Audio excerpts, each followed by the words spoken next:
Magandang araw po. Itago na lang ninyo ako sa pangalang Gary. Nangyari ito taong 1980. 21 anyos na ako noon, pero para akong napag-iwanan ng panahon. Hindi ako nakapagtapos ng pag-aaral at sa totoo lang, nahirapan akong maghanap ng trabaho. Hindi dahil sa mapili ako, kundi dahil walang tumatanggap sa akin. Second year high school lang ang inabot ko. Sa lugar namin, kapag hindi ka nakakuha man lang ng diploma sa high school, mahihirapan ka talagang maghanap ng trabaho. May dahilan naman kung ba't ako tumigil. Mahirap lang talaga kami. Bata pa lang kami ng kapatid kong si Gina. Alam na naming hindi sasapat ang kinikita ng tatay ko. Isa siyang si Q. Manuelito ang pangalan ni Papa. Matigas ang dibdib at matigas din kung magdisiplina. Pero habang tumatagal, may mga nararamdaman na rin siya sa kanyang katawan. May edad na rin kasi. Yung nanay ko naman, si Tasing. Simpleng may bahay. Paminsan-minsan naglalako siya ng mga ulam sa lugar namin para lang may pandagdag. Si Gina naman na kapatid ko. Fourth year high school na noon. At kita ko kung gaano niya kagustong makapagtapos. Kaya kahit may mga pagkakataon na naiinggit ako sa kanya, hindi ko ipinapakita. Siya na lang yung pag-asa ng pamilya namin at alam ko yun. Hindi ko masasabing wala akong kasalanan. Alam ko rin naman na pabigat ang tingin nila sa akin nung mga panahong yon. Istambay kong tawagin. Kahit pag gumagawa ako ng kung ano-anong racket, hindi pa rin sapat para matawag na trabaho. At habang tumatagal, mas lalo kaming nagkakainitan ng papa ko. Dumating sa punto na hindi na lang salita ang natanggap ko sa kanya. Hindi ko talaga makakalimutan yung araw na yun. Kaya ko naman ng mga masasakit na salita. Ang hindi ko lang natanggap ay yung pagbubuhat ng kamay niya sa akin. Gustuhin ko man lumaban, mas nanaig pa rin ang respeto ko sa kanya. Pero yung sakit, yun yung hindi ko malunok. Pinalayas niya ako. Tandang-tanda ko pa yung tingin niya at yung boses niyang parang hindi niya ako anak. Lumayas ka. Hindi ko na kayang buhayin pa ang pabigat na tulad mo. Walang nagawa si nanay. Si Gina nakatayo lang sa may gilid. Nanginginig ang labi. Parang naiiyak noon. Ako naman, parang may bumara sa lalamunan ko. Umakyat ako sa kwarto. Nag-empake ng mga damit. Kaunti lang naman yung mga dadalhin ko. Isang bag lang ng mga damit, saka ilang pirasong gamit na may halaga sa akin. Pero sa araw na yon, para akong nagbitbit ng buong bigat ng bahay namin palabas ng pinto. Isa lang ang nasa isip ko noon. Umuwi sa probinsya namin sa Bukidnon. May mga kamag-anak naman kami doon. At kahit matagal na akong hindi nakakapunta, kabisado ko pa rin yung lugar kung saan nakatira ang lolo kong si Lolo Tiboy. Maliit pa ako nang huling makabisita kami doon. Pero may mga alaala pa rin ako. Alam ko pa rin naman ang pangalan ng kanilang bayan at baryo. Wala na akong balita kay Lolo Tiboy noon. Ang alam ko lang, pumanaw na yung lola ko ilang taon na ang nakakalipas. May kaba sa dibdib ko habang nagbabalak bumiyahe. Baka kasi hindi na niya ako kilala. Baka wala na rin siyang lakas. O baka pati siya ay wala na. Humiram ako ng pera sa mga kabarkada ko. Hindi naman malaki. Sapat lang sa pamasahe at kaunting baon. Bit-bit ko yung bag ko at bumiyahe ako papuntang Bukidnon. Mahaba ang biyahe. Nakakapagod. May mga pagkakataong naligaw ako. Pero dahil na rin sa pagtatanong-tanong, natuntun ko rin ang baryo ni na Lolo Tiboy. Pagdating ko roon, nakita ko yung bahay. Simpleng bahay lang ito na yari sa kahoy at pawid. Lumapit ako, kinatok ko yung pinto, at ilang saglit lang bumungad si Lolo Tiboy. Nung una, tinitigan niya lang ako. Parang hinahalukay niya yung mukha ko sa ala-ala niya. "Sinong hanap mo, iho?" Nang sabihin kong anak ako ni Manuelito, biglang nagbago ang mukha niya. Para siyang nabunutan ng tinik. Buong tuwa niyang niyakap ako. Kinumusta at napansin agad niya ang tangkad ko. Nasa 6 na talampakan kasi ako at sa angkan namin bihira yung ganun. "Aba, ikaw pala yan, anak ni Manuelito. Ano bang pinapakain sa'yo ng mga magulang mo at naging ganyan kalaki ka?" Napangiti ako kahit mabigat pa rin ang dibdib ko. Doon na niya tinanong kung anong sadya ko at bakit ako napauwi sa probinsya. Doon ako nagkuwento. Hindi ko na dinitalye lahat, pero sinabi ko yung totoo, na nagkaroon kami ng alitan ng tatay ko at kailangan kong umalis muna. Tumangu-tangu lang si Lolo Tiboy. Hindi siya nagulat. Parang alam na niya yung ugali ng tatay ko. "Sige, dito ka muna. Ganyan talaga ang ama mo, pero mahal ka noon. Kahit hindi marunong ipakita." Kinahapunan, dumating ang isang lalaki na kaitaran ko. Naputol yung usapan namin ni Lolo Tiboy. Pinakilala niya sa akin yung lalaki.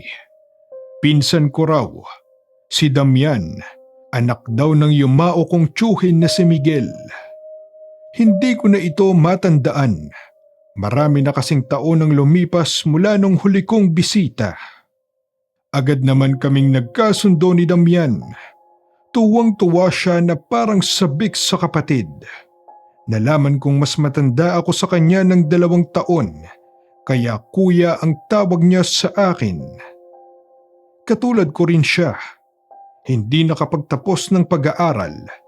Pinili na lang niyang magtrabaho sa bukid bilang magsasaka at paminsan-minsan rumarakit siya sa mga kabaryo.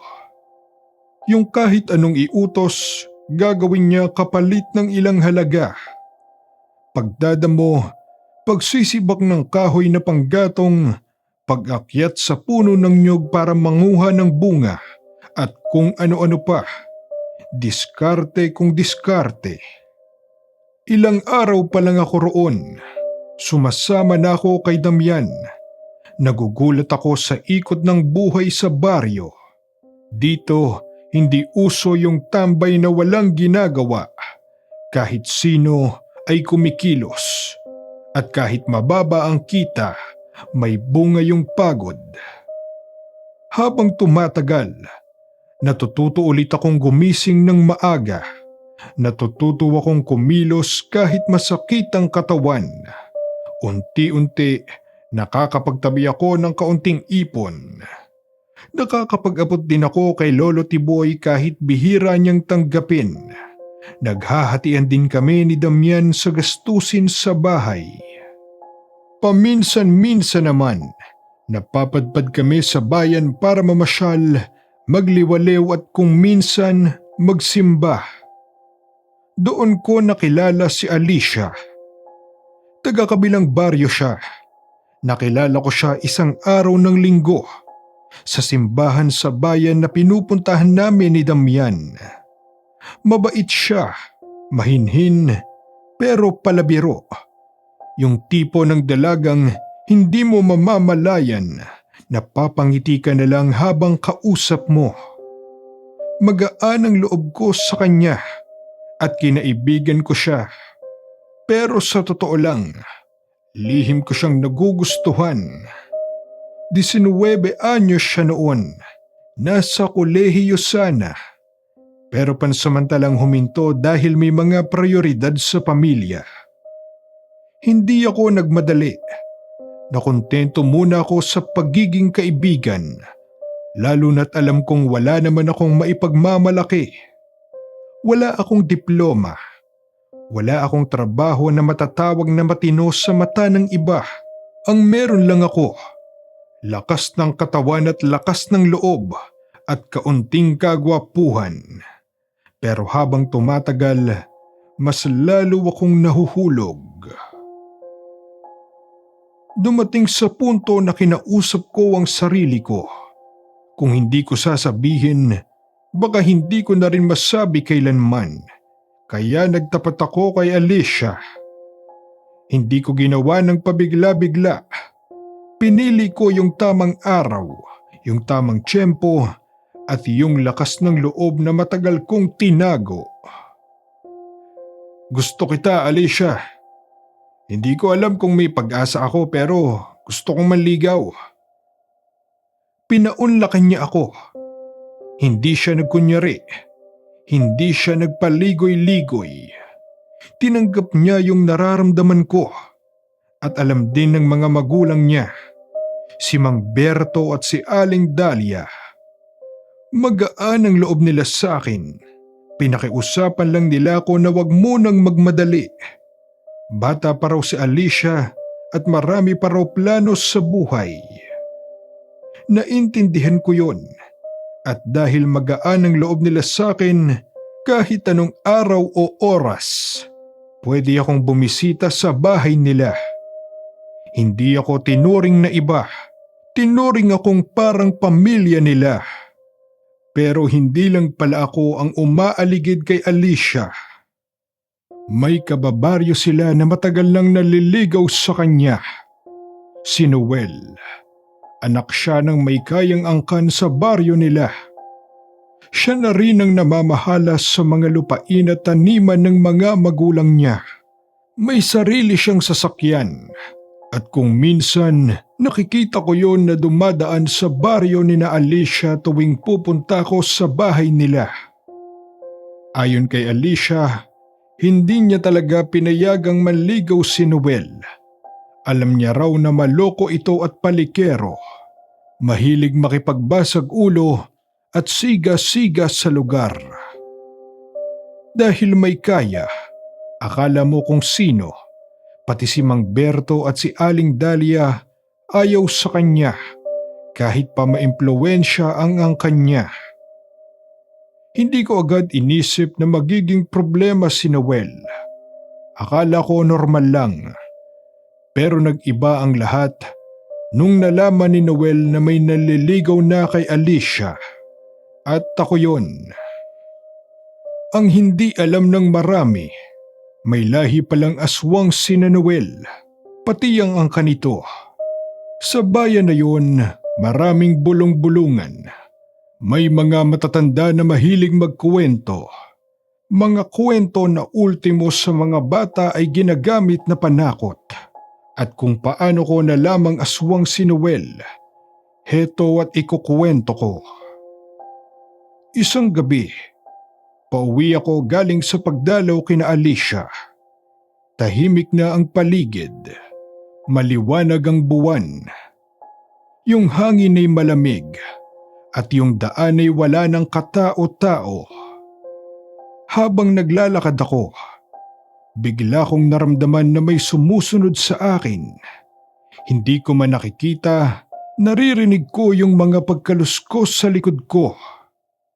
Hindi ako lumingon agad. Ang ginawa ko, binilisan ko lang ang lakad ko. Pero mas lalo kong naramdaman na lumalapit yung nasa likod ko. Hanggang sa paglingon ko, bigla na lang may lumitaw na malaking aso sa likuran ko. Itim na itim ito. Kitang-kita ko ang mabalasig na anyo. Yung mga mata niya tila nagbabaga. Naglalaway siya habang nakaangil sa akin. Hindi na ako nag-isip pa. Sa takot ko, hinubad ko ang tsinelas ko at saka tumakbo. Iniwan ko yung mga sapin ko sa paa sa madamong daan. Hindi ko alam kung bakit ko hinubad. Siguro para mas mapabilis ang takbo. Ang alam ko lang, kailangan kong makalayo. Natural na mabilis akong tumakbo. Mahahaba rin ang mga bias ko. Kung titignan ay para akong isang atleta dahil natural na bato-bato ang katawan ko. Hindi ako naabutan ng aso. Hindi ko alam kung paano ako nakauwi. Parang malabo ang mga nangyari. Ang alam ko lang, tumakbo ako ng tumakbo. Hanggang sumakit ang dibdib ko. Hanggang manginig ang tuhod ko. Hanggang sa napansin ko na lang na nasa bahay na ako ni Lolo Tiboy. Hindi ko sinabi kina Damian at Lolo Tiboy ang nangyari. Hindi ko alam kung paano ipapaliwanag. Natatakot akong matawa sila. Natatakot akong magmukhang duwag. Kaya inilihim ko yun. Mabuti nga at tulog na sila nang dumating ako. Pero kahit nangyari yun, hindi ako tumigil sa panliligaw. Hindi ako tumigil sa pagdalaw kay Alicia. Kahit may mga pagkakataon na pakiramdam ko, laging may nagmamasid sa akin tuwing pauwi ako. Kahit sa bahay ni Lolo Tiboy, minsan may naririnig akong yabag at kaluskos sa labas. Pinipilit kong isipin na ligaw na hayop lang yon o isang ibon. Pinipilit kong isipin na normal lang ang mga bagay na kakatuwa. Hanggang dumating ang isang hapon na pagdalaw ko kina Alicia. Nadatnan kong nandoon din si Noel. Kausap niya si Alicia. Halata ang pagkailang sa mukha ng dalaga. Tanda na hindi siya komportable sa presensya ng mayabang na binata.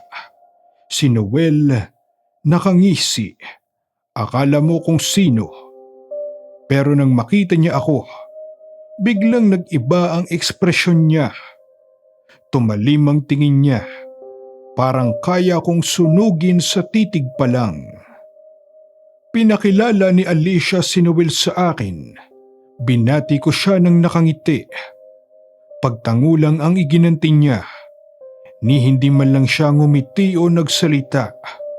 Tapos nagpaalam siya na aalis na raw. Marami pa raw siyang aasikasuhin. Tumalikod siya at naglakad. At habang papalayo, mayat maya yung pagsipat niya sa akin, mga tingin na nakakapaso. Sa pag-uwi ko nung gabing yun, bandang 8:00 na, tahimik na ang buong baryo. Sa kalagitnaan ng paglalakad, may natanaw akong tao mula sa malayo. Nakatayo sa gitna ng daan at nakilala ko kung sino yon. Si Noel. Noong una, akala ko nagkataon lang. Akala ko lalampasan ko lang siya. Pero nang lumapit ako ng kaunti, napansin ko yung mga mata niya. Biglang naging mapulang nagbabaga. Hindi ko alam kung paano ipapaliwanag. Kumubog ng husto ang dibdib ko. Hindi ako makapaniwala. Marami ng balita sa baryo tungkol sa aswang. Pero iba pala kapag harap mo na mismo. At lalo na kapag karibal mo pa sa babaeng gusto mo. Aswang ang karibal ko. Ilang metro pa lang ang layo ko ay nagsalita na siya. Diretsahan at wala nang pasikot-sikot. Huwag ka nang dadalaw kay Alicia kung gusto mong humaba pa ang buhay mo. Nanginginig ang tuhod ko, pero hindi ako nagpatinag. Hindi ko alam kung saan galing yung tapang ko. Siguro dahil sa inis. Siguro dahil sa pride. Siguro dahil sa pakiramdam na kapag umatras ako, tapos na ako. Hindi ako natatakot sa iyo. Lalaki din ako. At lalaban ako sa kahit sinong haharang sa akin. Pagkasabi ko nun, ramdam kong umaalon ng dibdib ko.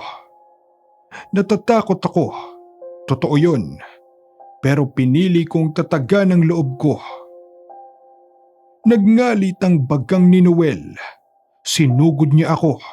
Hindi ko nakita kung paano siya kumilos. Basta bigla na lang may tumama sa dibdib ko. Pasuwag siyang umatake. Nabuwal ako. Bumagsak ako sa lupa na parang tinadyakan ng kabayo. Habang nakahiga ako at iniinda ang sakit sa dibdib at likod, umupo siya sa tabi ko. Maikli lang ang pasensya ko. Huwag mo akong susubukan. Kahit anong mangyari, hindi ka uubra. Inundayan niya ako ng suntok sa mukha pagkasabi nun. Noon lang ako nakaramdam ng ganoong lakas. Laman ako ng kalsada sa Metro Manila. Ilang basag ulo na rin ang napasok ko. Pero ibang klase yung suntok niya. Para akong tinamaan ng tren sa mukha. At bago tuluyang mawala ang ulirat ko, narinig ko yung huling sinabi niya. Ayoko nang ulitin. Babala ito sa'yo.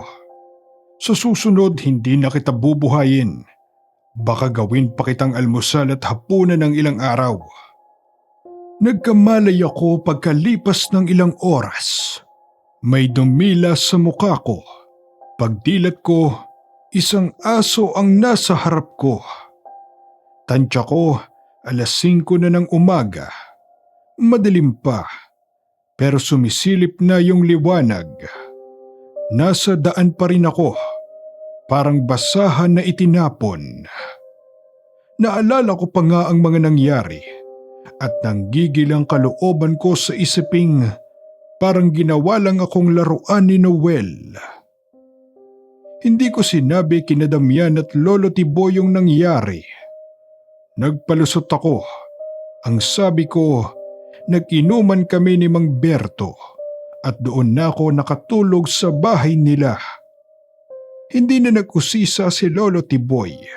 Si Damian, nagtaka lang pero hindi na nangulit. Pero nag-aapoy pa rin ang kalooban ko.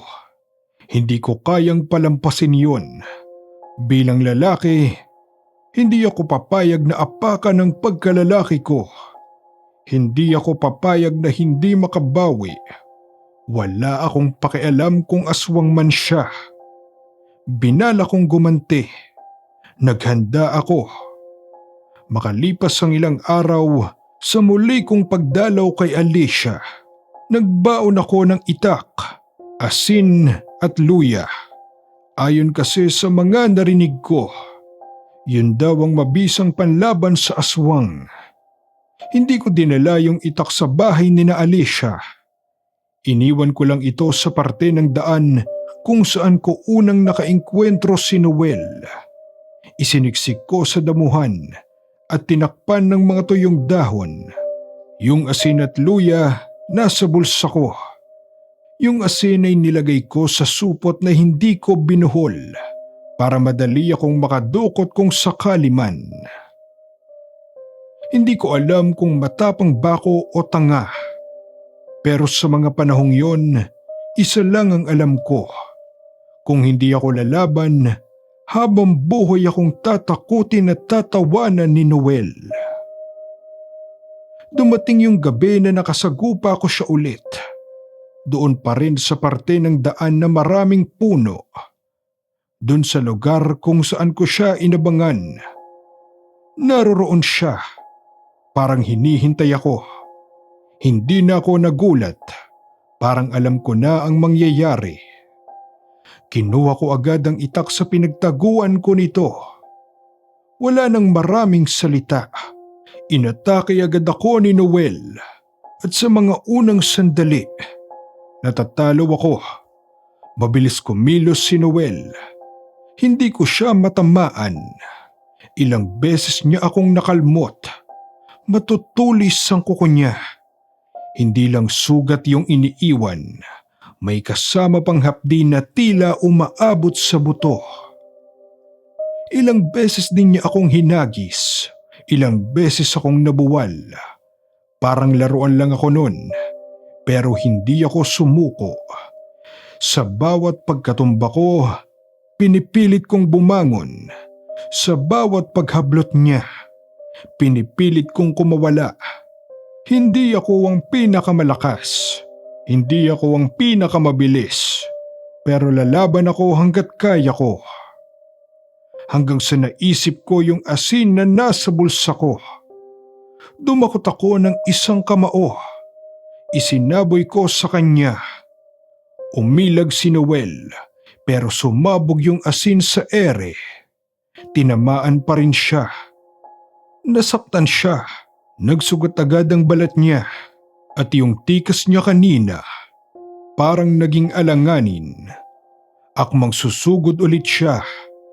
Pero inilabas ko yung supot ng asin at tinaas ko sa harap niya. Sige, lapit. Ipapamumog ko sa'yo lahat to. Napahinto siya. Ilang segundo siyang nakatitig sa akin. Tapos inilabas ko rin ang luya. Pinakita ko talaga sa kanya. Hindi ba ayaw niyo sa ganyan?